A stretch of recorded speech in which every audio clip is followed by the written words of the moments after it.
Welcome to my YouTube channel. आज मैं आपको क्लास 6 के लिए उर्दू ग्रामर पढ़ाऊंगी। आपके कोर्स और सिलेबस के अकॉर्डिंग पढ़ाऊंगी। जो एग्ज़ाम में आना है, थोड़ा भी टाइम वेस्ट नहीं करूंगी। तो बच्चों, मैंने इससे पहले वाली वीडियो में आपको कलमे की डेफिनेशन समझाई थी कि एग्ज़ाम में किस तरह से लिखोगे। यहाँ पर भी एक बार बताती हूँ, कलमा किसे कहते हैं। ऐसे सभी लफ्ज़ जिसके कुछ मायने हो कलमा कहलाता है। तो यहाँ पर मैं आपको कलमे की किस्में समझाऊँगी कि एग्ज़ाम में आपको किस तरह से लिखनी है। तो बेटे, कलमे की पहली किस्म होती है इस्म। इस्म को इंग्लिश में क्या कहते हैं? नाउन कहते हैं। तो एग्ज़ाम में उर्दू में किस तरह से इस्म की डेफिनेशन लिखोगे, ध्यान से सुनोगे और मेरे साथ साथ आप सभी बच्चों को पढ़ना भी है ताकि आपके जहन में रहे वीडियो को देखने के बाद। वे सभी लफ्ज़ जो किसी चीज़, किसी आदमी, किसी जानवर और किसी जगह के नाम हो, इस्म कहलाते हैं। याद रहेगा सभी को। वे सभी लफ्ज़ जो किसी चीज़, किसी आदमी, किसी जानवर और किसी जगह के नाम हो, जैसे कि किसी चीज़ का नाम यहाँ पर क्या हो गया? कप। किसी आदमी का नाम क्या हो गया यहाँ पर? राम। किसी जानवर का नाम क्या है यहाँ पर? बंदर। और किसी जगह का नाम क्या है यहाँ पर? दिल्ली। तो यहाँ पर मैंने आपको अच्छे से समझा दिया है इस्म की डेफिनेशन। अब है सिफ्त। सिफ्त को इंग्लिश में क्या बोलते हैं? एडजेक्टिव कहते हैं। तो वो सभी लफ्ज़ जो इस्म की अच्छाई या बुराई को बयान करें, सिफ्त कहलाता है। एग्ज़ाम में कैसे लिखोगे? समझ में आ गया कि इस्म की अच्छाई या बुराई को बयान करने वाले लफ्ज़ क्या कहलाते हैं? सिफ्त कहलाते हैं। एग्ज़ाम में इसकी डेफिनेशन कैसे लिखोगे? वे लफ्ज़ जो किसी इस्म की अच्छाई या बुराई और ख़ूबी बताएं, जैसे कि राम अच्छा लड़का है, राजू कुंद सहन है, आम मीठा है। देखो, इस सेंटेंस में राम अच्छा लड़का है, राम की खूबी यानी कि अच्छाई बताई गई है। तो अच्छा लफ्ज़ यहाँ पर क्या है? सिफ्त है। ऐसे ही राजू कुंद सहन है यानी कि मंद बुद्धि है, तो कुंद लफ्ज़ यहाँ पर क्या है? सिफ्त है। ऐसे ही आम मीठा है, तो आम की खूबी क्या है कि आम मीठा है, तो मीठा लफ्ज़ क्या हो गया यहाँ पर? सिफ्त हो गया। थर्ड है ज़मीर। ज़मीर को इंग्लिश में क्या बोलते हैं? प्रोनाउन, यानी कि वो सभी लफ्ज़ जो कि इस्म की जगह इस्तेमाल होते हैं। जैसे कि अगर आप किसी को ख़त लिखोगे, ख़त में किसी लड़के का नाम है राजू, तो आप बार बार ये तो नहीं बोलोगे राजू आज बाज़ार जाएंगे, राजू आज खेलेंगे, राजू आज ये करेंगे, राजू यहाँ गया था। तो बार बार राजू ना बोलकर यह, वह, तुम वगैरह लफ्ज़ों का इस्तेमाल करना ही ज़मीर कहलाता है। समझ में आया? वे लफ्ज़ जो किसी इस्म के बदले बोला जाए, जैसे कि वह, तू, तुम, हम वगैरह। याद रहेगी ज़मीर की डेफिनेशन? एक बार मेरे साथ पढ़ लो। वे लफ्ज़ जो किसी इस्म के बदले बोला जाए, जैसे कि वह, तू, तुम, हम वगैरह। नेक्स्ट है फ़ेल। फ़ेल यानी कि वर्ब। अब वर्ब का मतलब पता होगा सभी बच्चों को।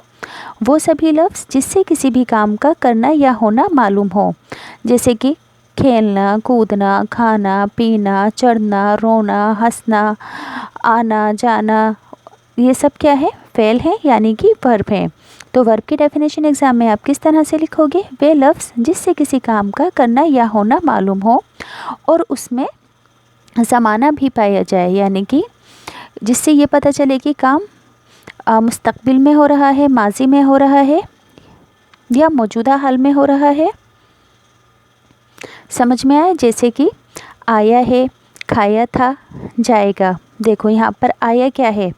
वर्ब है। और है से क्या पता चल रहा है कि ये फ़ेल हाल है, यानी कि ये काम आया है। आया है का मतलब ये प्रेजेंट हो गया है ना। हाल का भी पता चल रहा है, ज़माने का। अब नेक्स्ट है खाया था, तो था का मतलब क्या है? यहाँ पर पास्ट है, माजी है। और जाएगा के अंदर ये क्या है? मुस्तक़बिल है, यानी कि फ्यूचर है। तो याद रहेगी फ़ेल की डेफिनेशन, वे लफ्ज़ जिससे किसी काम का करना या होना मालूम हो और उसमें ज़माना भी पाया जाए, जैसे कि आया है। आया क्या है? वर्ब है। और है से किसकी शिनाख्त हो रही है? ज़माने की। खाया क्या है? वर्ब है। था से किसकी शिनाख्त हुई? ज़माने की। इसी तरह से जाए, जाना यानी कि जाए यानी कि ये वर्ब है, जाना वर्ब हो जाएगा। और यहाँ पर गा से किसकी पहचान हो जाएगी? ज़माने की। तो फ़ेल की डेफिनेशन एग्ज़ाम में इस तरह से लिखोगे। अब है हुर्फ। हुर्फ किसे कहते हैं? वे लफ्ज़ जिसके मायने दूसरे लफ्ज़ों के साथ मिले बग़ैर ना मालूम हो। समझ में आया? हुर्फ किसे कहते हैं? वे लफ्ज़ जिसके मायने दूसरे लफ्ज़ों के साथ मिले बग़ैर ना मालूम हो, जैसे कि में, से, को, तक, फिर, जब वगैरह। देखो, अब अगर मैं खाली ये बोल दूँ कि मैं खाली किसी टाइम को बताने के लिए तक तो नहीं बोलूँगी ना, क्या बोलूँगी, कब तक, किस वक्त तक। तो इसके साथ दूसरे लफ्ज़ मिल रहे हैं, तभी तो तक की अहमियत पता चल रही है कि इसके मायने क्या हैं, यहाँ पर क्या पूछा जा रहा है। तो ऐसे सभी लफ्ज़ जो कि दूसरे लफ्ज़ों के साथ मिलकर अपने मायनों को बयान करते हैं, वो लफ्ज़ क्या कहलाते हैं, हुर्फ कहलाते हैं। तो एग्ज़ाम में लिख दोगे कि वे लफ्ज़ जिसके मायने दूसरे लफ्ज़ों के साथ मिले बग़ैर नामालूम होते हों, जैसे कि उसे, को, तक, फिर, जब।